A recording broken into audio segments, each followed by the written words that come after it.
이로써 우리도 듣던 날부터 너희를 위하여 기도하기를 그치지 아니하고 구하노니 너희로 하여금 모든 신령한 지혜와 총명에 하나님의 뜻을 아는 것으로 채우게 하시고 주께 합당하게 행하여 범사에 기쁘시게 하고 모든 선한 일에 열매를 맺게 하시며 하나님을 아는 것에 자라게 하시고 그의 영광의 힘을 따라 모든 능력으로 능하게 하시며 기쁨으로 모든 견딤과 오래 참음에 이르게 하시고 우리로 하여금 빛 가운데서 성도의 기업의 부분을 얻기에 합당하게 하신 아버지께 감사하게 하시기를 원하노라.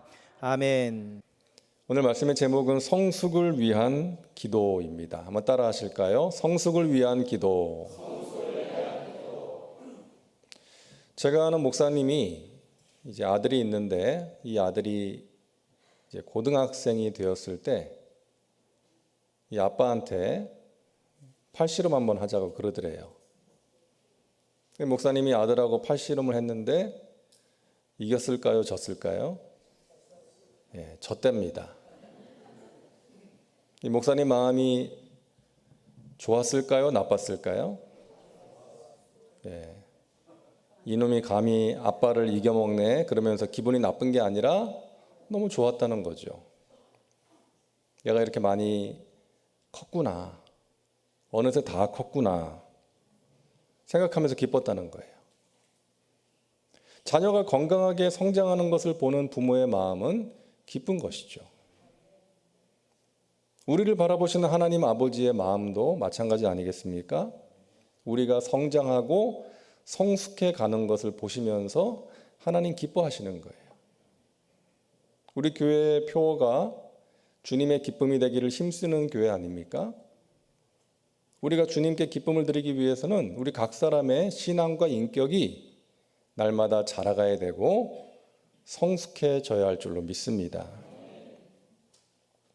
우리가 육체적으로 자라기 위해서 잘 먹어야 되고 또 건강한 성장을 위해서 필요한 것이 있는 것처럼 우리가 영적으로 성장하기 위해서도 필요한 것이 있다는 것입니다. 사도 바울은 오늘 본문을 보면 골로새 교인들을 위해서 기도를 하는데 그들의 영적인 성장과 성숙을 위해서 기도를 합니다. 내용은 크게 두 가지예요. 알아야 할 것과 행해야 할 것입니다. 한번 따라 하실까요? 알아야 할 것, 행해야 할 것. 알아야 할 것을 알게 하시고 행해야 할 것을 행하게 하여 주시옵소서. 사랑하는 성도들을 위해서 그렇게 기도를 하고 있는 것입니다. 첫째는 알아야 할 것이에요. 알아야 할 것. 먼저 하나님의 뜻입니다. 따라하세요. 하나님의 뜻을 알아야 합니다. 1장 9절을 우리 같이 읽겠습니다. 이로써 우리도 듣던 날부터 너희를 위하여 기도하기를 그치지 아니하고 구하노니 너희로 하여금 모든 신령한 지혜와 총명에 하나님의 뜻을 아는 것으로 채우게 하시고. 우리 믿는 자들이 가장 중요하게 생각해야 될 것은 뭐예요? 하나님의 뜻입니다. 하나님의 뜻을 살피고 하나님의 뜻을 알고 하나님의 뜻대로 행하는 것, 그것이 우리 믿는 자들이 가져야 될 가장 소중한 가치인 것이죠. 하나님의 뜻을 알아야 됩니다. 하나님의 뜻을 알아야 하나님의 뜻대로 살아갈 수가 있기 때문이죠. 많은 사람들이요, 하나님의 뜻을 구하지 않고 그냥 살아가요. 자신의 생각대로, 지금까지 살아온 대로 살아갑니다. 내 기분과 감정대로 생각하고 말하고 행동합니다. 내가 보기에 좋은 것을 선택하면서 살아가는 거예요. 이용규 선교사의 내려놓음이라는 책에 나오는 내용을 잠시 읽어드립니다. 내가 광야 학교에서 하나님께 받은 첫 번째 훈련은 그분께 맡기는 것이었다. 미래를 맡긴다는 것은 앞날의 방향과 문제에 대하여 하나님께 뜻을 묻고 그 뜻을 따라 결정하는 것을 의미한다. 다시 말하면 자신의 미래를 결정하는 권한을 하나님께 양도하는 것이다. 예수 그리스도를 주로 고백한다는 것은 이러한 권리 양도 증서에 서명하는 것을 의미한다.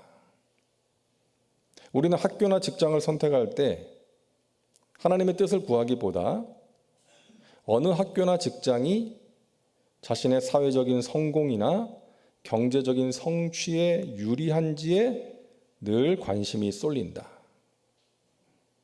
나의 인생을 향한 하나님의 계획이 무엇인지는 종종 우선순위에서 뒤로 밀린다. 하나님을 믿는 사람이 인생의 중요한 문제를 결정하는 방식을 보면 그가 하나님과 어떤 관계를 가지고 있는지를 알 수가 있다. 그리고 그의 삶에서 하나님이 어떤 의미를 가지는 분이신지 쉽게 느낄 수 있다.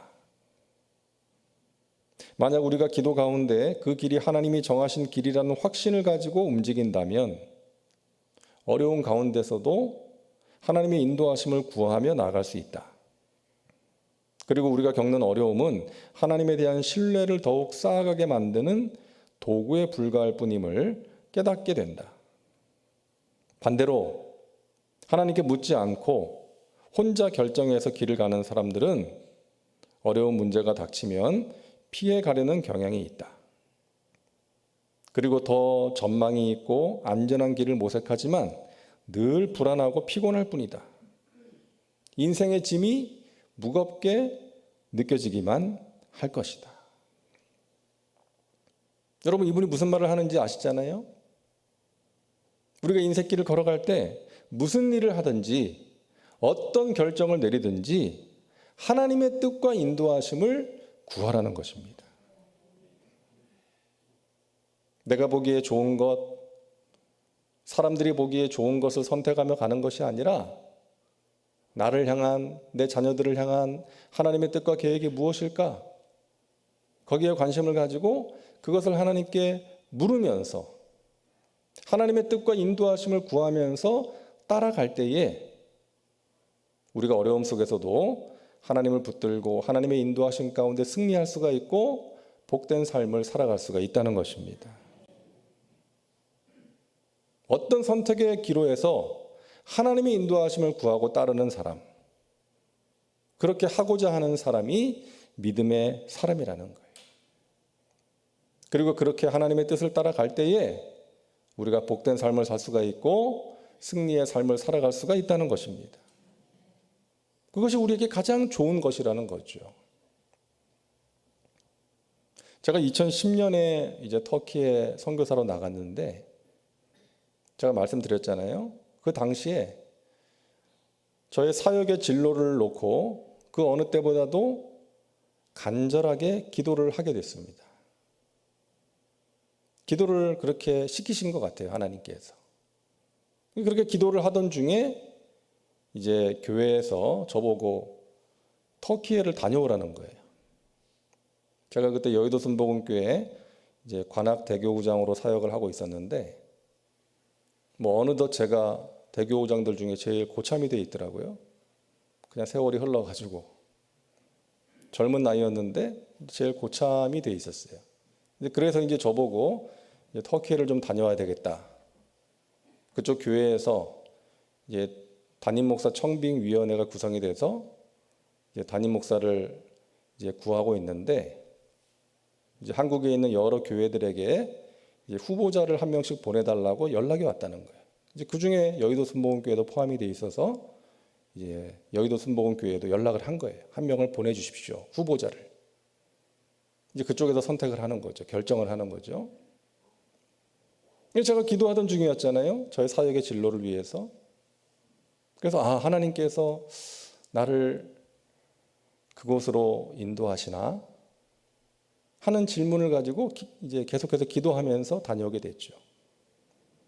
근데 제가 터키라는 나라는 한 번도 생각해 본 적이 없었어요. 근데 이제 다녀오면서 기도하던 가운데 하나님의 뜻을 물으면서 기도했죠. 하나님, 이것이 하나님의 인도하심입니까? 하나님의 뜻이라면 이루어지게 하시고 하나님의 뜻이 아니라면 가지 않게 해주세요. 가지 않을 줄로 믿습니다. 이제 그런 중심으로 기도하면서 이제 다녀오게 된 거예요. 근데 이제 마음이 너무나 편하더라고요. 평안하더라고. 이슬람의 땅이고 여러 가지 낯선 환경이고 뭐 이렇게 교회도 좋은 환경 속에서 예배할 수 있는 그런 것도 아닌데 마음이 평안하고 이제 다녀온 뒤에도 그곳 사람들이 자꾸 이제 눈에 밟히고 생각이 나고 막 마음에 막 이제 뭐라 그럴까요? 뿌듯함이라 그럴까요? 그 교회에 대한 어떤 간절함이 생기고 소원함이 생기는 거예요. 가고 싶다. 이런 마음이 생기는 거예요.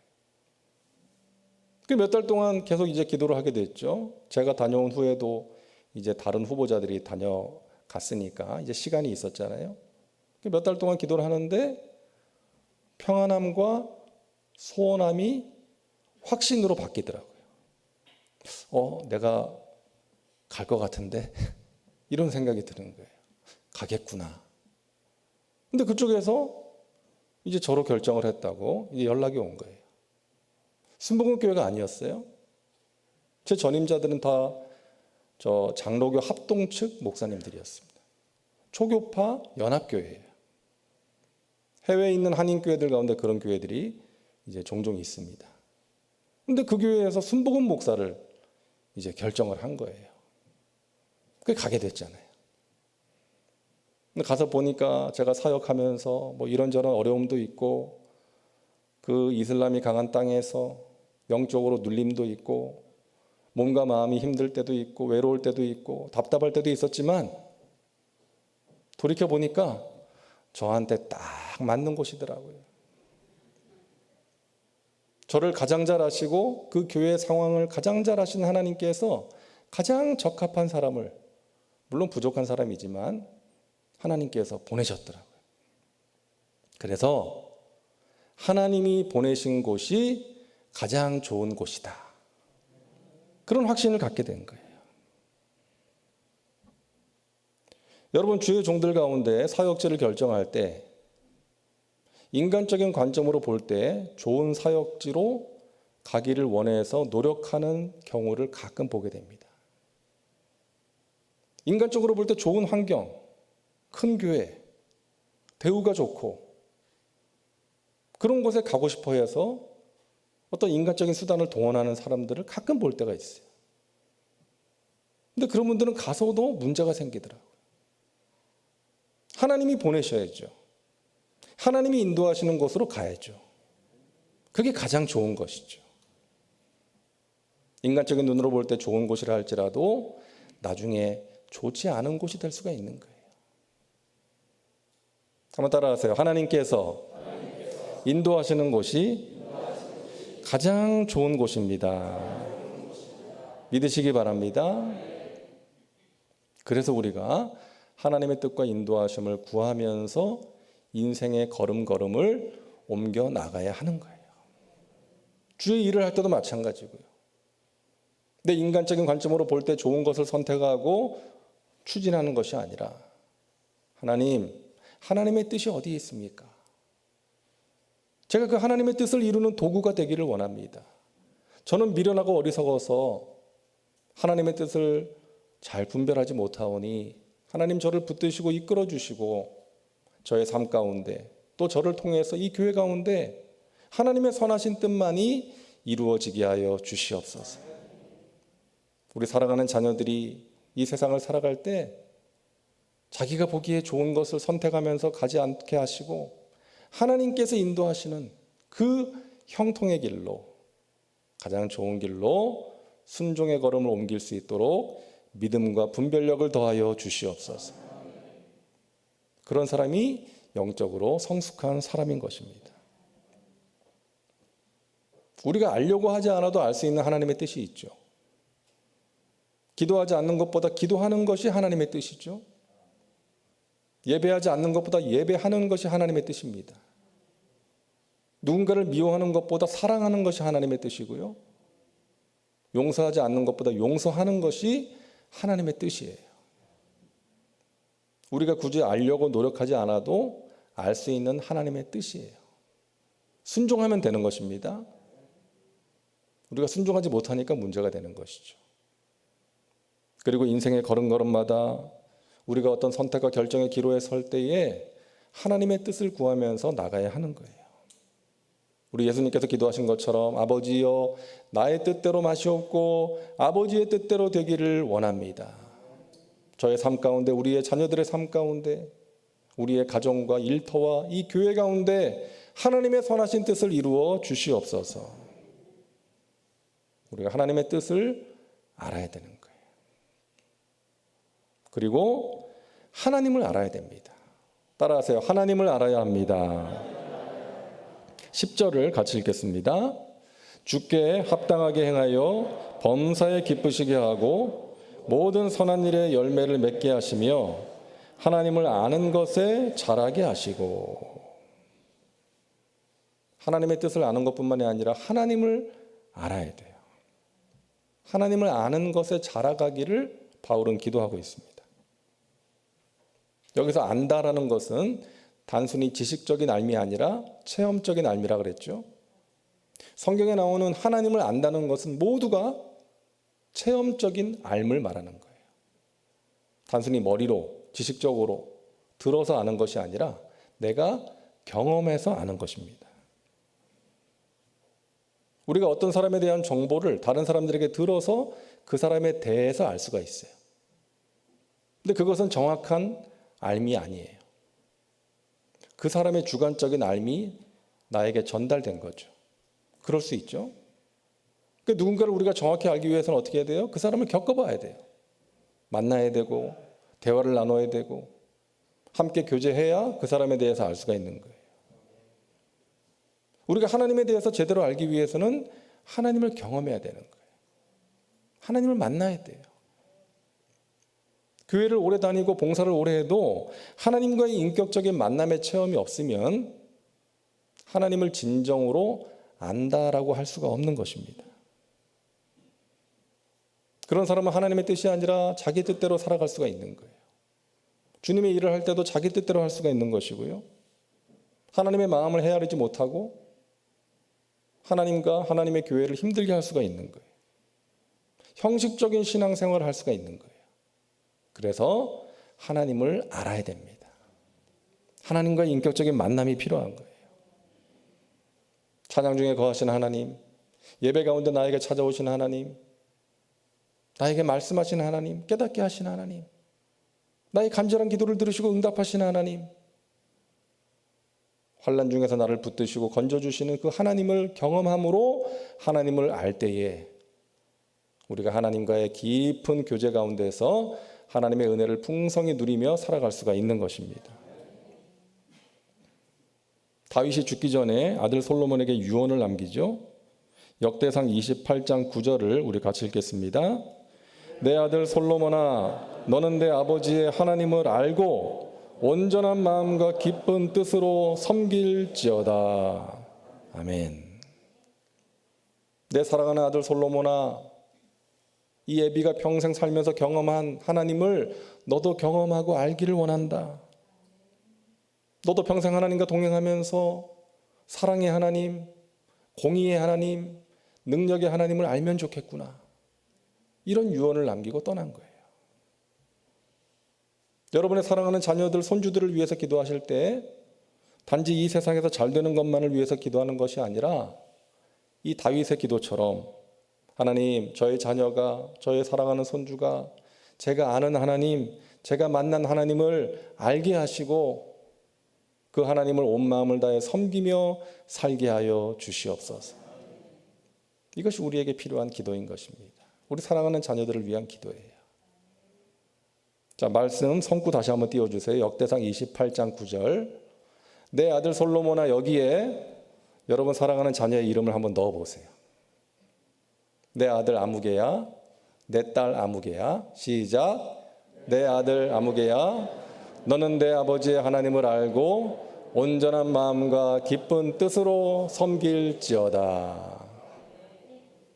여러분이 어머니면 내 어머니의 하나님을 알고 그렇게 해야 되겠죠? 자녀가 한 명만 있는 게 아니니까 다시 한번 띄워주시고 다른 자녀를 위해서 시작.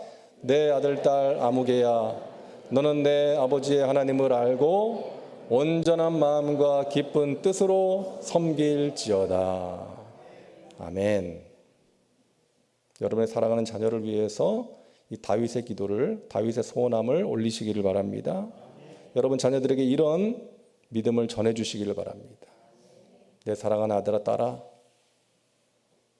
너는 내 아버지 어머니의 하나님을 알고 온전한 마음과 기쁜 뜻으로 섬기며 살아가거라. 이것이 부모의 간절한 소원이 되어야 되는 것입니다. 여러분, 강정호라는 야구 선수를 기억하실 거예요. 현재는 야구 선수가 아니니까 전 야구 선수죠. 강정호. 우리나라에서 실력을 인정받고 그 미국 메이저리그에 진출을 했잖아요. 그 2년 동안 활동을 했습니다. 홈런도 많이 치고 그 메이저리그에서도 인정을 받았잖아요. 그런데 안타깝게도 2016년에 이제 우리나라에 들어와서 음주운전을 해가지고 사고를 냈어요. 근데 그 전에도 2번의 음주운전 경력이 있다는 것이 밝혀지면서 욕을 엄청나게 먹었어요. 여론이 너무나 안 좋아졌죠. 그 사건이 있은 후에 미국 비자 발급이 안 돼가지고 2년 동안 선수 활동을 못했어요. 그냥 2년을 통째로 날린 거예요. 그러다가 2019년에 이제 소속팀 피츠버그로 다시금 복귀를 했는데 2년 동안 제대로 운동을 못해서인지 실력 발휘를 못하고 이제 저조한 성적으로 팀을 떠나게 됐어요. 근데 우리나라 팀에서도 아무 팀도 받아주질 않았잖아요. 워낙 여론이 안 좋아가지고 받아주는 팀이 없었어요. 그래서 저 도미니카 공화국으로 간 거예요. 거기도 야구 리그가 있거든요. 거기 가서 이제 야구를 하다가 어느 선교사님을 만났답니다. 이 선교사님을 통해서 하나님 말씀을 듣게 된 거예요. 처음엔 너무 싫었대요. 자기는 하나님을 안 믿기로 작정한 사람이기 때문에, 하나님을 믿을 이유가 없었던 사람이기 때문에 그 하나님 말씀을 해줄 때 거부감이 생겼다는 거죠. 근데 이 선교사님이 너무 좋은 분이고 이제 자신이 경험했던 하나님에 대해서 이야기를 자꾸 해주니까 자기가 마음이 열리고 그 말씀을 받아들이게 되고 결국 예수님을 영접하고 세례를 받게 된 거예요. 그 신앙생활을 열심히 하고 있다는 거예요. 그래서 교회에서 아내도 만나서 결혼도 했더라고요. 자신의 삶을 되돌아볼 때 돈과 명예 등 너무나 많은 것을 잃었다라고 생각할 수도 있고 또 그렇게 이야기하는 사람들도 많이 있는데 자신은 지금 생각해 보면 오히려 얻은 게 더 많다라고 생각을 한다는 거예요. 물론 자신이 지은 죄가 너무나 많대요. 그걸 안대요. 근데 그것을 통해서 그런 일이 없었다면 자기가 예수님을 영접할 수도 없었을 것이고 하나님을 알지도 못했을 것인데 그런 일들을 통해서 자기가 낮아지고 깨어져서 하나님을 알게 됐기 때문에 자기는 오히려 더 많은 것을 얻었다라고 그렇게 이야기를 하더라고요. 유튜브에 강정호 치면 아마 제일 위에 나올 거예요. 그 인터뷰한 내용이 나오더라고요. 그런데 지금은 매일 큐티하고 기도 생활을 한다는 거예요. 그러면서 예전에는 내가 원하는 삶을 살았고 내가 하고 싶은 대로 했는데 이제는 하나님의 말씀대로 살려고 노력 중이라고 그런 이야기를 하더라고요. 지금 미국 LA에서 이제 야구 아카데미를 하고 있다고 합니다. 저도 2016년에 제가 강남 성전에서 사역하고 있을 때 이 사람이 그 삼성역 사거리에서 사고를 냈거든요. 지나가면서 그 사고 현장도 봤어요. 보도블럭이 막 깨져 있고 그런 모습을 보면서 아이고 이놈이 그냥 자기 관리를 못 해가지고 그 아까운 그 메이저리그 생활을 망쳤구나. 이제 그렇게 생각을 하면서 참 술이 왼수네 막 그러면서 안타까워했는데 2년 동안 미국 생활을 마치고 그 고국에 대한 향수병이 심해가지고 들어와가지고 가족들 친구들 만나서 막 그냥 술을 마시고 그 만남을 즐겼던 거죠. 결국 그런 잘못을 저질렀는데 그런 일을 통해서 하나님을 만나게 되었고 하나님을 알게 되었다. 여러분, 고난의 유익이 무엇입니까? 이것이죠. 고난을 통해서 마음밭이 뒤집어져서 옥토가 되고 그 옥토에 하나님의 말씀이 떨어질 때 30배, 60배, 100배의 결실을 맺을 수가 있기 때문인 것입니다.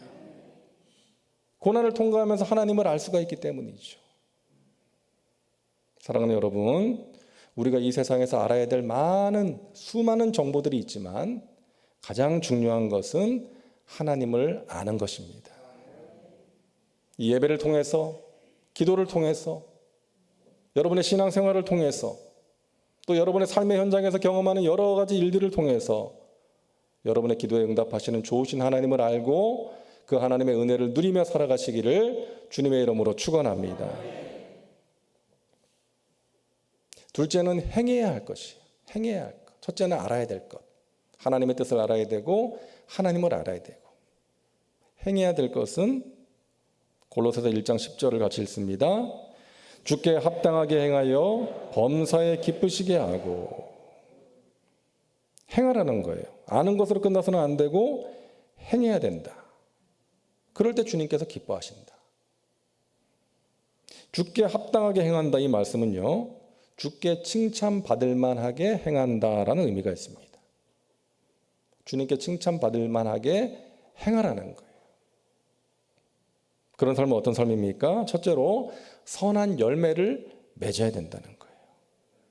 따라하세요. 선한 열매를 맺어야 합니다. 10절 말씀에 모든 선한 일에 열매를 맺게 하시며 라고 말씀하고 있어요. 그 사람이 성숙한 사람인지는 열매를 보면 알 수가 있다는 것입니다. 열매를 보면 나무를 알 수가 있는 거예요. 예수님 말씀하십니다. 마태복음 12장 33절부터 35절을 우리 같이 읽겠습니다. 나무도 좋고 열매도 좋다 하든지 나무도 좋지 않고 열매도 좋지 않다 하든지 하라. 그 열매로 나무를 아느니라. 독사의 자식들아, 너희는 악하니 어떻게 선한 말을 할 수 있느냐? 이는 마음에 가득한 것을 입으로 말함이라. 선한 사람은 그 쌓은 선에서 선한 것을 내고 악한 사람은 그 쌓은 악에서 악한 것을 내느니라. 아멘. 예수님께서 열매에 대해서 말씀을 하시면서 말에 대해서 말씀하시죠. 마음에 있는 것이 말로 나온다. 다시 말해서 주님께 합당하게 행하는 삶, 선한 열매를 맺는 삶은 선한 마음을 가지고 선한 말을 하는 삶이라는 거예요. 그런 사람이 아름다운 선한 열매를 맺는 사람이라는 것입니다. 우리의 말이 중요하다는 거예요. 사람을 아프게 하는 말, 상처 주는 말, 찌르는 말, 부정적인 말, 무례한 말을 하는 것이 아니라 사람을 격려하고 세워주고 은혜를 끼치는 말, 덕을 끼치는 말, 그런 말을 하면서 살아가야 한다는 것입니다. 여러분, 인간관계를 아름답게 만드는 것은요, 어떤 제안이나 처방이 아니라 먼저는 공감이에요. 공감. 상대방의 마음을 함께 느껴주는 거예요. 제가 예전에 상담학을 공부했는데 기억에 남는 건 두 가지밖에 없어요. 경청과 공감이에요. 상대방의 말을 잘 들어주는 게 필요하고 상대방의 그 아픔과 기쁨을 함께 느끼는 공감이 중요하다는 것입니다. 여러분, 우리는 바리새인들처럼요, 옳고 그름에 치중할 때가 있어요. 무엇이 옳고 무엇이 그른가에 집중할 때가 있는 거예요. 근데 예수님 보세요. 예수님은 안 그러셨어요. 예수님은 목자 없는 양같이 방황하는 영혼들을 불쌍히 여기셨습니다. 사랑으로 공감하셨어요. 병든 자들의 아픔을 공감하시고 그들의 병을 고쳐주셨어요. 소외당하는 사람들, 소외받는 사람들의 친구가 되어주셨습니다. 찾아가셔서 함께 하셨어요. 여러분 기억하세요. 옳은 것, 정확한 것, 분명한 것, 확실한 것도 좋지만 사랑과 온유와 따뜻함과 부드러움이 우리가 살아가는데 더욱 필요하다는 것입니다. 그래서 저는 우리 송파교회 모든 성도님들이 부드럽고 따뜻한, 상대방의 마음을 공감할 줄 아는 그런 사람들 되시기를 주님의 이름으로 축복합니다. 둘째로 주님께 합당하게 행하는 삶은, 칭찬받을 만한 삶은 기쁨으로 인내하는 삶이에요. 자, 11절을 같이 읽습니다. 그의 영광의 힘을 따라 모든 능력으로 능하게 하시며 기쁨으로 모든 견딤과 오래 참음에 이르게 하시고. 자, 선한 열매를 맺어야 되는데 그러기 위해서 필요한 것이 뭐다? 인내라는 과정이 필요하다. 선한 열매를 맺기 위해서는 봄에 씨를 뿌리고 여름에 폭염을 견뎌야 가을에 열매를 맺을 수가 있는 거예요. 그런데 인내라는 말이 두 가지로 표현되어 있죠. 견딤과 오래 참음. 두 단어가 비슷한데요. 우리말로 하면 비슷한데 강조하는 바가 조금 달라요. 여기서 견딘다라는 것은 어려운 환경과 문제에 대해서 인내하는 것입니다. 그리고 참는다는 것은 인간관계에서 만나는 어려움을 인내하는 거예요. 그러니까 어려운 환경과 문제에 대해서 인내하고 나를 힘들게 하는 사람에 대해서 인내할 줄 아는 사람. 그런 사람이 성숙한 사람이라는 것입니다. 자, 그런데 우리가 주목하게 되는 것은요, 이 모든 견딤과 오래 참음 앞에 있는 단어예요. 따라하세요. 기쁨으로. 기쁨으로라는 단어예요. 우리 예수님이 그러셨어요. 예수님도 견디기 힘든 상황이 있었고 힘들게 하는 사람들이 있었잖아요. 그런데 예수님은 견디시고 참으셨는데 어떻게? 기쁨으로 견디셨다는 거예요. 히브리서 12장 2절을 같이 읽습니다. 믿음의 주요 또 온전하게 하시는 이인 예수를 바라보자. 그는 그 앞에 있는 기쁨을 위하여 십자가를 참으사 부끄러움을 개의치 아니하시더니 하나님 보좌 우편에 앉으셨느니라. 아멘. 예수님은 그 고난과 십자가를 참으셨는데 어떻게 참으셨냐 하면 앞에 있는 기쁨을 위하여 참으셨다는 것입니다. 앞에 있는 기쁨. 자신의 고난을 통해서 구원받게 될 사람들을 바라보시면서 기뻐하신 거예요. 죄 가운데 빠져있는 인류의 이 세상에 구원의 길이 열리는 것을 바라보시면서 그 앞에 있는 것들을 바라보시면서 기쁨으로 현재의 고난을 참으셨던 것입니다. 사랑하는 여러분, 여러분에게 있는 현재의 어려운 상황과 문제, 그리고 여러분을 힘들게 하는 어떤 인간관계의 문제를 인내하셔야 되는데 기쁨으로 인내할 수 있기를 바랍니다. 어떻게? 하나님께서 합력하여 선을 이루실 것이다. 하나님께서 이 어려운 문제, 나를 힘들게 하는 사람을 통해서 나를 다듬으시고 성숙하게 하실 것이다.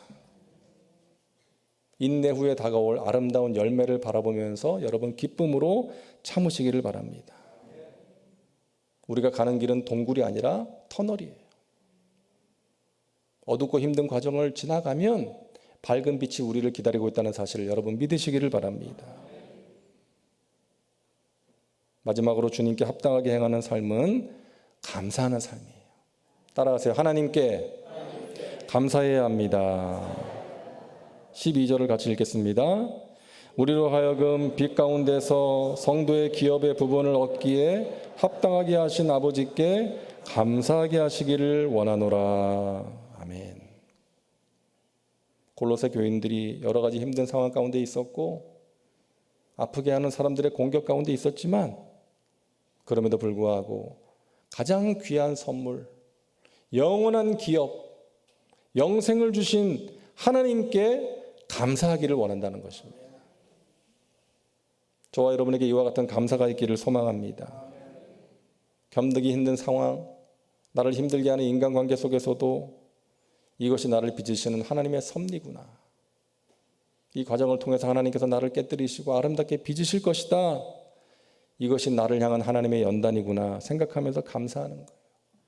하나님, 저같이 강팍한 사람, 이 어려움이 아니면 깨질 수 없는 저를 위해서 하나님께서 이런 고난을 허락하셨군요. 하나님 지금도 나와 함께 하셔서 나를 붙들어 주시고 이 고난을 이길 수 있도록 도와주심을 믿고 감사합니다. 이 어려움을 통해서 제가 하나님의 마음에 합한 자로, 성숙한 자로 세워질 것을 믿고 감사합니다. 제가 정금같이 나올 것을 믿고 감사합니다. 이런 감사를 드리는 거예요. 여러분, 감사해야 됩니다. 그래야 우리의 영혼과 육체가 회복될 수 있습니다. 원망하고 불평하고 안 좋은 일만 생각하면 우리가 망가지는 거예요. 우리의 영혼이 병들고 육체가 병드는 것입니다. 윌리엄 로라는 영국교회 목사님이 이런 말을 했습니다. 세상에서 가장 훌륭한 성인이 누구인지 아는가? 그것은 기도를 가장 많이 하거나 금식을 많이 하는 사람이 아니다. 헌금을 가장 많이 하는 사람도 아니다. 항상 하나님께 감사하는 사람이 곧 훌륭한 성인이다. 여러분, 선한 열매 많이 맺으며 살아가시기를 바랍니다. 인내와 감사의 아름다운 열매를 많이 맺음으로써 우리 주님께 칭찬받으시고 저와 여러분의 신앙과 인격이 갈수록 좋아져서 하나님의 마음에 기쁨을 드리고 우리의 삶이 더욱더 풍성해지고 아름다워질 수 있기를 주님의 이름으로 축복합니다. 기도합니다. 하나님, 우리의 신앙과 우리의 인격이 갈수록 좋아지게 하여 주옵소서. 날마다 하나님을 바라보게 하시고 믿음으로 인내하게 하셔서 아름다운 열매를 맺게 하시고 하나님의 뜻을 알고 하나님을 더 깊이 알아가는 성숙한 믿음의 사람들 되게 하여 주시옵소서. 예수님의 이름으로 기도하옵나이다. 아멘.